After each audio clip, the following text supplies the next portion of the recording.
ভাবুন, আপনি এখন আপনার জীবনের শেষ সময়ে দাঁড়িয়ে আছেন।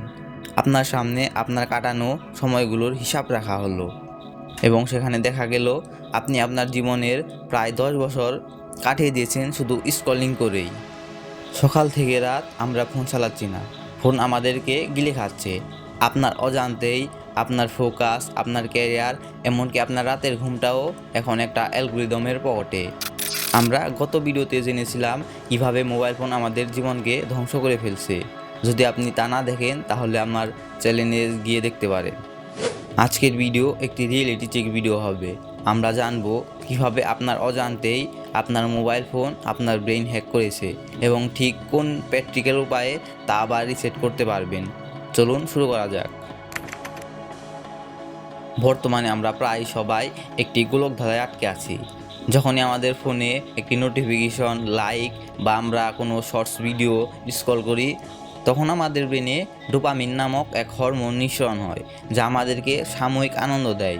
কিন্তু এটা অনেকটা ডিজিটাল ড্রাগের মতো কাজ করে, মানে আপনার ব্রেনকে সোশ্যাল মিডিয়ার নেশা ধরিয়ে দেয়। সোশ্যাল মিডিয়া কোম্পানিগুলো হাজার হাজার মিলিয়ন ডলার খরচ করে হাজার হাজার সাইকোলজিস্ট হায়ার করে রেখেছে, যাতে শুধু আপনি আপনার সর্বোচ্চ সময়টা তাদের অ্যাপে কাটান। এগুলো এমনভাবে ডিজাইন করা হয়েছে যাতে আপনি যেগুলো পছন্দ করেন সেগুলোই ঘুরিয়ে ফিরে আপনাকে আবার দেখানো হবে, যাতে আপনার ডোপামিন ইনক্রিজ হয় এবং আপনি আপনার সর্বোচ্চ সময় তাদের অ্যাপে কাটান। স্ক্রিন টাইম মানে শুধু সময় নষ্ট নয়, এটা আপনার ফোকাসকেও নষ্ট করছে। আপনি কি খেয়াল করেছেন আগের মতো এখন আপনি মনোযোগ দিয়ে কোনো বই পড়তে পারেন নাকি? বা ২০-৩০ মিনিট কোনো কাজ করার পর আপনার হাত অটোমেটিক ফোনের দিকে যায় নাকি? এটা আপনার স্বপ্নগুলো মেরে ফেলছে। আপনার বড় হওয়ার যে লক্ষ্য, যে ক্যারিয়ার গড়ার ইচ্ছা ছিল, সবগুলো এই স্ক্রলিংয়ের ভিড়ে হারিয়ে যাচ্ছে। আমরা ভার্চুয়াল জগতে মানুষের লাইফস্টাইল দেখতে দেখতে নিজের আসল জীবনটাকেই ভুলে যাচ্ছি। তো এখন আসি সমাধানে, কিভাবে আপনি এই সস্তা ডোপামিন থেকে মুক্তি পাবেন, অর্থাৎ এই সোশ্যাল মিডিয়ার ট্র্যাপ থেকে বের হতে পারবেন।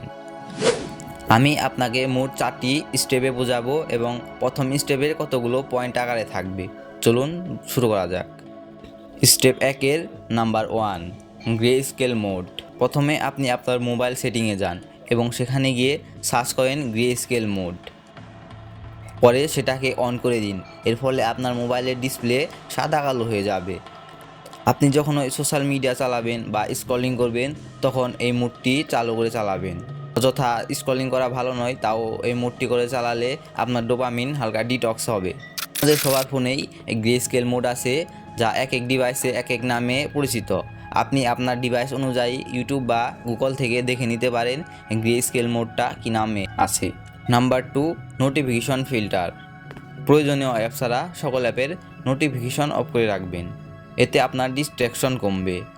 আপনার ফোনকে আপনাকে ডাকার সুযোগ দেবেন না। আপনার যখন দরকার বা আপনার যখন ইচ্ছে হয় তখন ফোন ধরবেন। Number 3, bedroom rule.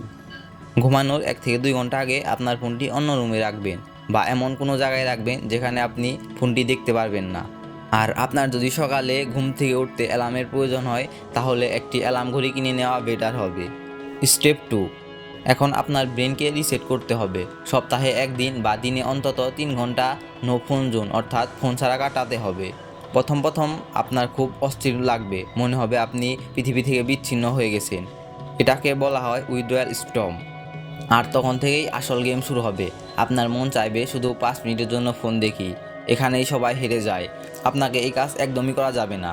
ফোন হাতে নিলে আপনি যে কীভাবে আবার হারিয়ে যাবেন তা আপনি নিজেও বুঝতে পারবেন না। এই সময়টা কাটানোর জন্য আপনাকে বিকল্প কিছু খুঁজতে হবে। আপনি বাইরে হাঁটতে যেতে পারেন, ব্যায়াম করতে পারেন, ছবি আঁকতে পারেন, বন্ধু বান্ধবের সাথে আড্ডা দিতে পারেন, ডায়েরি লিখতে পারেন, আপনার যা মন চায় করতে পারেন, কিন্তু ফোন দেখা যাবে না। মনে রাখবেন, বোর হওয়া মানেই ফোন হাতে নেওয়া নয়। এই ভোর হওয়া থেকেই নতুন নতুন আইডিয়ার জন্ম নেয়। হতে পারে আপনার মন থেকেও একটি আইডিয়ার জন্ম নিল। স্টেপ 3, শুধু ফোন ছাড়লে হবে না। সেই সময়টাকে আপনি কী দিয়ে পূরণ করবেন তা ঠিক করতে হবে। আপনি যদি জিম করতে পছন্দ করেন তাহলে জিম করুন, আর আপনার আশেপাশে যদি জিম না থাকে তাহলে বাড়িতেই অনেক ওয়ার্কআউট করতে পারবেন। আপনি যদি ছবি আঁকতে পছন্দ করেন তাহলে ফোনের বদলে ছবি আঁকতে পারেন। তারপরে পরিবারের সাথে আড্ডা দিতে পারেন। আপনার যা ইচ্ছে তাই করুন, কিন্তু ফোন ধরা যাবে না। যখন ওই ফোন নিতে ইচ্ছে করবে, আপনার লক্ষ্যের দিকে তাকান। চিন্তা করুন, এই রিলস দেখা কি আপনার স্বপ্নের বাড়ি গাড়ি পূরণ করে দেবে? স্টেপ 4, মনে রাখবেন, জীবনটা খুব ছোট। আপনি কি সত্যি চান আপনার জীবনের সেরা সময়গুলো আপনি ডিজিটাল পর্দার পিছনে কাটিয়ে দিতে? আজ থেকে 5-6 বছর পর কোথায় দেখতে চান আপনাকে? একজন সফল মানুষ হিসেবে, নাকি একজন ফোনে আসক্ত মানুষ হিসেবে? এবার আসি ভিডিও শেষ পার্টে। এখন আমি ভিডিও শেষে আপনাকে একটি চ্যালেঞ্জ দিতে যাচ্ছি। আগামী 24 ঘন্টার মধ্যে আপনার ফোনের সবচেয়ে অপ্রয়োজনীয় অ্যাপগুলো খুঁজে বের করুন, কমপক্ষে 2টা, এবং সেগুলো ডিলিট করে দিন।